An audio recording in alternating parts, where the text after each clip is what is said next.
आपकी पार्टी की तरफ से भी यही साफ तौर पर कहा जा रहा है, यही इशारा किया गया है कि ऐसा हो सकता है कि ये जो घटनाएं बार बार हो रही हैं और तेजी से अभी हुई हैं, एक दो नहीं तीन घटनाएं सामने आई हैं बेअदबी की, इसके पीछे बड़ी साजिश हो सकती है और सीमा पार से की जा सकती है।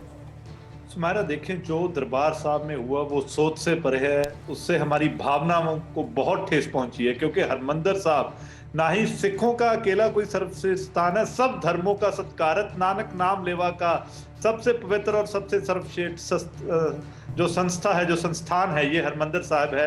और अगर उस हरमंदिर साहिब पे ऐसी बेअदबी की घटना की कोशिश की जाती है तो ये वाकई नाकाबिले बर्दाश्त है। और क्रॉस बॉर्डर टेररिज्म का तो पंजाब हमेशा से ही शिकार रहा है। आज मैं हैरान हूं कि अब्दुल समद याकूब ये कहते हैं कि नहीं पाकिस्तानी, तो मेरे को ये बताएं कि जो हिंदुस्तान में होता रहा है, मुंबई अटैक से लेके पंजाब में भी जो एक दौर देखा, पंजाब में भी जिसे हम काला दौर भी कहते हैं पंजाब का, तो पाकिस्तान की तो अहम भूमिका रही है उन बातों में। लादेन तक इनके वहां पकड़ा गया, तो ये तो बातें करने की है पाकिस्तान की, इनको दिखाते कुछ और है और इनके अंदर कुछ और है। लेकिन आज यहाँ हिंदुस्तान में अगर गोल्डन टेम्पल पे, मैं ये चीज जरूर मानता हूं कि अगर स्वर्ण मंदिर गोल्डन टेम्पल पे ऐसी कोई शरारत होती है तो ये इंटेलिजेंस एजेंसीज का यहाँ भी फेलियर रहा है। ये हमें ठीक है मानने में ये बड़ी बात है, ये अहम बात है, ये अहम बात है। सरकार के ऊपर बहुत बड़ा सवाल क्यों ठीक है, साजिश यानी वहां से हो सकती है, लेकिन इंटेलिजेंस एजेंसीज की जो नाकामी है, अगर ऐसी साजिश की जा रही है तो उसमें किस किस की नाकामी है और कौन कौन जिम्मेदार है वो जरूर सामने आना चाहिए, क्योंकि अगर ऐसी कोई साजिश हो रही है तो उसके बारे में पता होना चाहिए, उसको बेनकाब करना चाहिए। लेकिन अब्दुल समद साहब,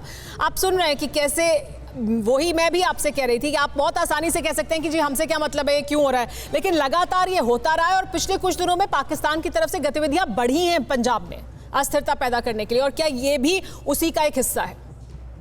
देखें, जहाँ तक एक और भाई ने बात की खालिस्तान की मूवमेंट के हवाले तक, उनकी फ्रीडम मूवमेंट के हवाले तक, तो पाकिस्तान का स्टैंड क्लियर है कि कोई भी दुनिया में अगर कोई मेजॉरिटी जो है वो अगर चाहती है आज़ादी, तो मॉरली हम सपोर्ट करते हैं उसको। मॉरल सपोर्ट करना तो कोई बुरी बात नहीं है, वही सपोर्ट आप तो फिर पाकिस्तान में जो लोग हैं उनको भी सपोर्ट कर दीजिए। बलूचिस्तान में भी तो लोग आज़ादी मांग रहे हैं। पाकिस्तान की सरकार का तब मॉरल स्टैंड कहाँ चला जाता है?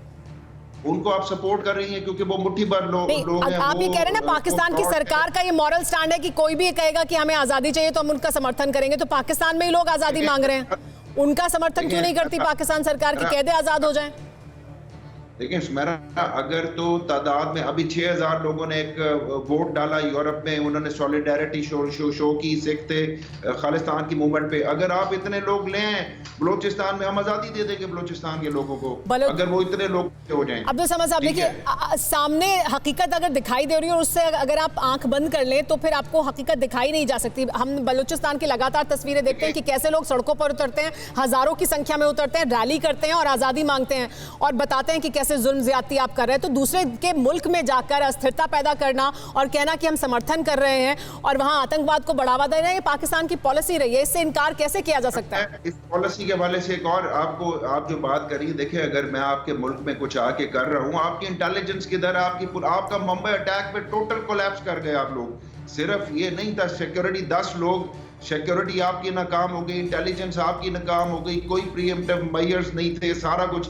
हालांकि अमेरिकन ने आपको पहले इंटेलिजेंस को बता दी थी कि शायद कुछ होने वाला है।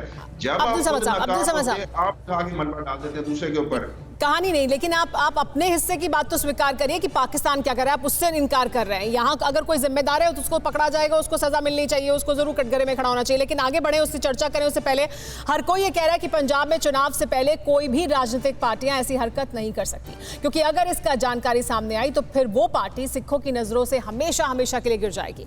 अब ऐसे में बेअदबी को लेकर सीमा पार वाली साजिश के साथ साथ सियासत भी खूब बताई जा रही है। वो कैसे, जरा ये सुनिए।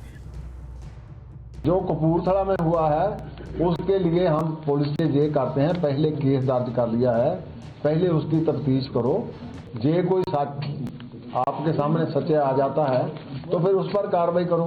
तुरंत कार्रवाई ऐसे हालातों में करेंगे आप तो फिर वहाँ लोग बैठे हैं सुबह के सड़क पर धरना लगाकर, चाहे कुरान शरीफ दी होवे, चाहे भगवत गीता दी होवे, चाहे गुरु ग्रंथ साहब दी होवे, सामने लोगों के लिया के फाहा ला देना चाहिए। कॉन्स्टिट्यूशन की सब तो वड्डी सजा देनी चाहिए, सब तो वड्डी सजा इस संविधान की देनी चाहिए है। क्योंकि ਉਹ ਸਾਡੀਆਂ ਜਜ਼ਬਾਤਾਂ ਦੇ ਉੱਤੇ ਠੇਸ ਹੈ। वे उनको सिरे नहीं चढ़ाया गया, उनका कोई जांच करके दोषियों को सज़ा नहीं दी गई। अगर जांच करके सज़ा दी गई होती तो शायद दोबारा कोई हिम्मत इस तरह की नहीं करता। ਕੋਈ ਸਿਆਸਤ ਦਾ ਮਸਲਾ ਨਹੀਂ ਹੈ। ਸੋ ਮੈਂ ਇਹਦੇ 'ਚ ਇੱਕੋ ਹੀ ਗੱਲ ਕਰਨਾ ਚਾਹੁੰਦਾ, ਦੋਸ਼ੀ ਫੜੇ ਜਾਣੇ ਚਾਹੀਦੇ ਹੈ। ਐ ਨਹੀਂ ਕਿ ਹੁਣ ਸਿਆਸਤ ਕਰਨਾ ਸ਼ੁਰੂ ਕਰ ਦਿਓ। 5 ਸਾਲ ਪਿਛਲੇ ਕਾਂਗਰਸ ਸਰਕਾਰ ਨੇ ਸਿਆਸਤ ਕੀਤੀ ਹੈ, ਦੋਸ਼ੀਆਂ ਤਰਫ ਧਿਆਨ ਨਹੀਂ ਦਿੱਤਾ। 5 ਸਾਲ ਖਰਾਬ ਕਰਤੇ, ਤਾਂ ਹੀ ਹੁਣ ਜਿਹੜੇ ਬੇਅਦਬੀ ਕਰਨ ਵਾਲੇ ਨੂੰ ਹੋਰ ਜ਼ਿਆਦਾ हिम्मत मिल रही है। अड़ी सोमवार से शुक्रवार शाम 6 बजे सिर्फ TV9 भारतवर्ष पर।